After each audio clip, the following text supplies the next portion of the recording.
할렐루야. 반갑습니다, 성도 여러분. 또 한 주간을 시작하는 월요일 아침입니다.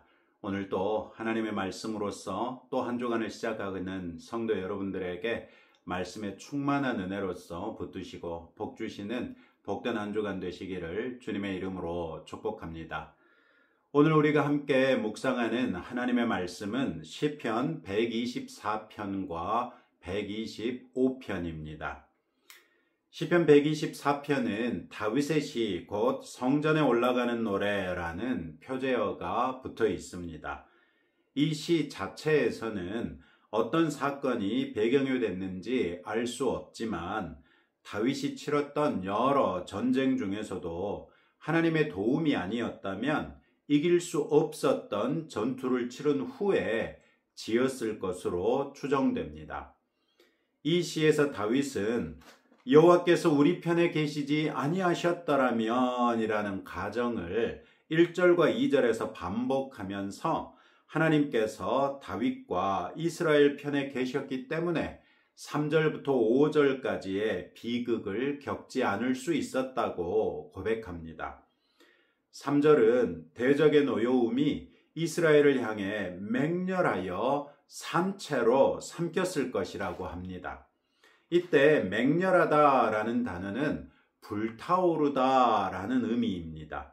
따라서 산채로 삼켰을 것이라는 말은 걷잡을 수 없는 화마에 삼켜지는 것처럼 크게 패전했을 것이다, 이런 의미가 되겠죠.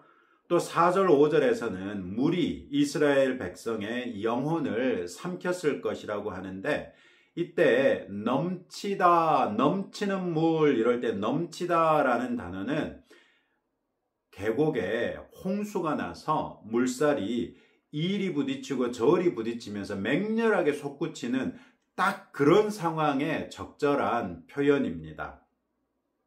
맹렬하고 격렬한 물살의 흐름에 잠겨서 도저히 피할 수 없을 것 같은 재난과도 같은 상황을 말하고 있는 것이죠.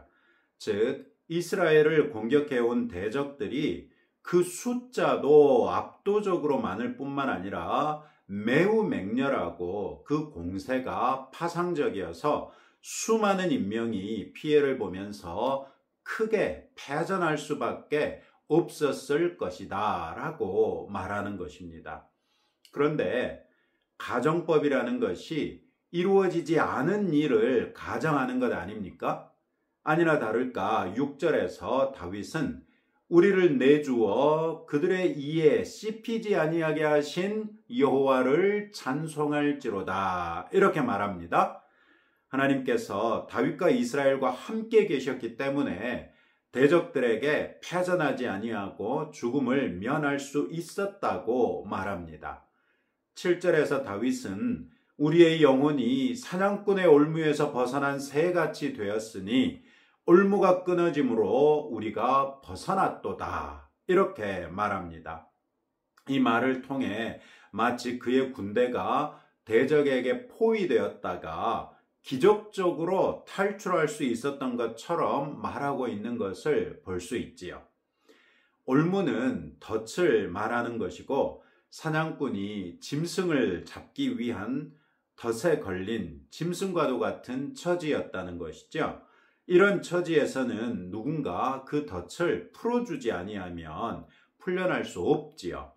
다윗은 올무라는 단어를 사용함으로써 자신들이 포위를 뚫고 탈출한 것이 아니라 하나님의 손길에 의해서 탈출할 수 있었다는 것을 시사합니다. 이런 일을 경험했다면 다윗이 아니라 그 누구라도 8절에서처럼 우리의 도움은 천지를 지으신 여호와의 이름에 있도다 라고 고백하며 찬양하지 않겠습니까? 다윗은 이 시를 통해 자신이 8절의 고백을 할 수 있는 분명한 이유로 하나님의 구원에 대한 부인할 수 없는 경험을 제시합니다.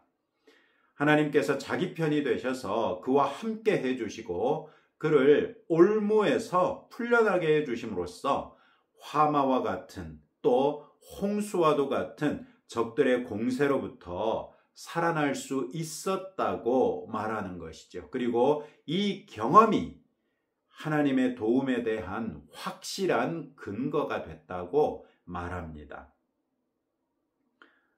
물론 다윗에게는 오늘의 시의 배경이 되는 사건 이외에도 너무나도 많은 하나님에 대한 경험이 있습니다. 우리도 하나님의 도움과 구원과 인도하심 등등에 대한 확실한 경험이 있다면 하나님에 대한 신뢰가 훨씬 더 견고하지 않겠습니까? 예레미야 29장 12, 13절 말씀에서는 너희가 내게 부르짖으며 내게 와서 기도하면 내가 너희의 기도를 들을 것이요 너희가 온 마음으로 나를 구하면 나를 찾을 것이요 나를 만나리라 이렇게 단정하고 계십니다. 우리가 하나님을 경험하지 못하는 것은 어쩌면 우리가 하나님을 찾지 않기 때문은 아닐까요? 설령 우리가 하나님을 찾더라도 하나님께서 일하시기까지 충분히 기다리지 못하고 그저 내가 정한 기한과 내가 정한 방식으로 하나님을 가두고 있기 때문은 아닐까요? 우리에게도 하나님에 대한 풍성한 경험이 있어서 다윗처럼 하나님에 대한 흔들리지 않는 확신을 가지고 담대하게 하루하루를 살아나갈 수 있기를 주님의 이름으로 축복합니다. 125편은 여호와를 의지하는 사람을 시온산에 비유합니다. 지난 토요일에도 살폈던 것처럼 시온산은 해발 720m 높이의 산으로서 이스라엘 외곽에 경계를 세우는 높은 산들을 제외하고는 이 동서남북에 이 정도 높이의 산이 거의 없습니다. 따라서 성전이 있는 예루살렘을 향하는 길은 오르막길일 수밖에 없으며 그 오르막길을 따라 눈을 들면 저 멀리 시온산이 보일 수밖에 없습니다. 그런 면에서 볼 때 시온산은 그 산자락이 매우 광범위하게 넓은 지역을 덮고 있기 때문에 그런 산을 움직인다거나 무너뜨리는 것이 불가능해 보이지요. 시인은 그런 견고한 산이 곧 하나님께서 택하신 성산이라는 사실까지 더해가면서 여호와를 의지하는 사람을 시온산에 비유합니다. 그런 사람들은 흔들리지 않고 영원히 견고하게 설 수 있지 않겠습니까? 2절에서 시인은 산들이 예루살렘을 두름과 같이 여호와께서 그의 백성을 지금부터 영원까지 두루시리로다 이렇게 말합니다. 예루살렘은 시온산에 세워진 도시이고 그 예루살렘의 동쪽으로는 기드론 골짜기가 서남쪽으로는 흰놈의 골짜기가 각각 자리 잡고 있어서 예루살렘 성의 자연스러운 경계를 이루고 있습니다. 그 골짜기들 너머에는 동쪽으로는 감람산이 있고 서쪽으로는 유대 산맥의 일부를 이루는 서쪽 언덕지대가 펼쳐져 있습니다. 이는 마치 수좌인 예루살렘을 둘러싼 작은 산봉우리들이 혹은 언덕들이 둘러선 것처럼 보이기도 합니다. 그런 것처럼 하나님께서 백성을 지금부터 영원까지 두루시겠다고 말씀하시지요. 즉 예루살렘을 보면 그 주변의 산과 언덕들이 보이는 것처럼 하나님을 바라볼 때면 언제나 그 주변에 둘러선 성도들이 보일 것이라고 말하는 것이지요. 다시 말하자면 하나님께서 계신 한 하나님의 백성이 반드시 있을 것을 말씀하고 있는 것입니다. 3절에서 시인은 악인들의 통치가 의인들의 땅에는 그 권세를 누리지 못한다고 말합니다. 그리고 그 까닭은 하나님께서 의인들이 죄악에 손대지 못하게 하시기 때문이라고 말합니다. 악인들의 통치란 결국 하나님을 인정하지 않는 세속적인 통치를 말하는 것으로 그 궁극적인 권위는 거짓의 아비요 참소하는 자인 사탄에게서 나오지요. 이에 반해 의인이란 하나님을 온전한 믿음으로 의지하고 섬기는 자이니 어찌 그런 의인에게 악인들의 통치가 효력을 발생할 수 있겠습니까? 의인들은 하나님의 보호 아래에 있어서 하나님께서는 그들이 죄악을 행하지 아니하도록 인도하실 것입니다. 오늘날 우리 성도들에게 있어서 3절에 말씀하신 일은 주로 우리 안에 계신 성령의 역사를 통해 일어납니다. 성령께서 우리의 죄를 자각하게 하시고 회개하게 하셨습니다. 그리고 우리가 회개한 죄에 다시 빠지지 않도록 강력한 억제력을 성령께서 가지시지요. 누구든지 성령 충만하다면 죄를 행할 생각이나 죄를 짓지 않으려는 생각이 아니라 선을 행하는 데 집중하게 될 것입니다. 바로 이런 방식으로 우리가 죄를 끊기도 하고 이길 수도 있는 것이지요. 4절에서 시인은 여호와여 선한 자들과 마음이 정직한 자들을 선대하소서 이렇게 간구합니다. 이는 우리가 선을 행하면서도 하나님의 긍휼과 자비를 구할 필요가 있다는 사실을 가르쳐 줍니다. 우리는 우리가 선을 행하면 복을 받고 악을 행하면 저주를 받는다는 기본적인 공식을 잘 알고 있습니다. 그러나 하나님의 특별한 섭리나 사탄의 강력한 방해는 우리의 선악과 하나님의 상벌 사이의 관계를 충분히 왜곡시킬 수 있습니다. 따라서 우리가 선을 행할지라도 사탄의 공격 아래 고난을 당하거나 핍박을 받을 수 있고, 악을 행하는 사람들이 반드시 우리의 마음이 시원할 정도로 하나님의 저주를 당장 받지 않을 수도 있다는 것입니다. 그렇기 때문에 우리는 1차적으로 하나님 앞에서 정직하게 행하면서 하나님께서 우리를 선대하셔서 복과 은혜로서 우리에게 선대하시기를 구해야 한다는 것입니다.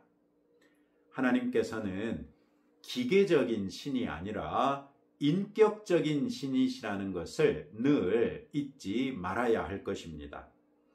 5절에서 시인은 자식의 굽은 길로 치우치는 사람들을 악인과 함께 다니게 하심으로써 이스라엘 즉 의인들에게는 평강이 있게 하실 것을 신뢰합니다. 성경은 의인들이 고난을 당하는 것을 악인들의 죄악 때문이라고 말합니다. 의인이 악인들 가운데 거하면서 악인들의 행하는 죄악으로 인하여 그 의로운 심령이 고난을 받았다고 말했습니다. 그런데 하나님께서 자기의 굽은 길로 치우치는 사람들을 악인들과 함께 취급하심으로써 그들이 의인들을 더 이상 괴롭게 하지 못하게 하실 것이라는 말씀입니다. 그렇다면 의인들은 평강을 누릴 수 있게 되겠지요. 결국 시인은 시편 125편에서 하나님을 의지하는 사람은 평강을 누리게 될 것을 말하고요. 그리고 그 평강은 시온산처럼 누가 흔들려 해도 흔들리지 아니하고 누가 옮기려 해도 영원히 미동도 하지 않는 견고함에서 올 수 있다고 말합니다. 이와 같은 견고함은 오직 하나님을 의지하는 데에서만 볼 수 있다고도 주장합니다. 우리가 하나님을 의지한다면 우리 역시 시온산처럼 흔들리지 아니하고 영원히 있음 같을 것입니다. 우리가 의지하는 하나님께서 영원하신 대주제이시기 때문입니다. 오늘도 이런 말씀을 붙들고 다음 두 가지로 함께 기도하겠습니다. 하나님을 경험함으로써 하나님을 더욱 신뢰할 수 있는 성도가 되기로 기도하시고, 하나님을 신뢰함으로써 시온산처럼 견고한 성도가 되어 늘 평강을 누리도록 기도하겠습니다. 하나님 아버지 감사합니다. 오늘은 시편 124편과 125편을 통하여 하나님을 경험하는 것과 하나님을 신뢰하는 것의 가치를 우리에게 가르쳐 주셨습니다. 우리가 하나님을 경험함으로써 하나님을 더욱 신뢰할 수 있는 성도가 되게 하시고, 하나님을 신뢰함으로써 시온산처럼 견고한 성도가 되어 주께서 허락하시는 평강을 늘 충만히 누리는 복된 성도가 되게 하옵소서. 예수님 이름으로 기도합니다. 아멘. 이제 이번 한 주간 여러분들의 삶을 생각하시면서 이번 한 주간 하나님께서 꼭 들어주시기를 원하는 기도 제목 가지고 하나님 앞에 나아가시기 바랍니다. 하나님께서는 우리의 아버지이시기 때문에 우리의 간구를 들으시고 응답해 주실 것입니다.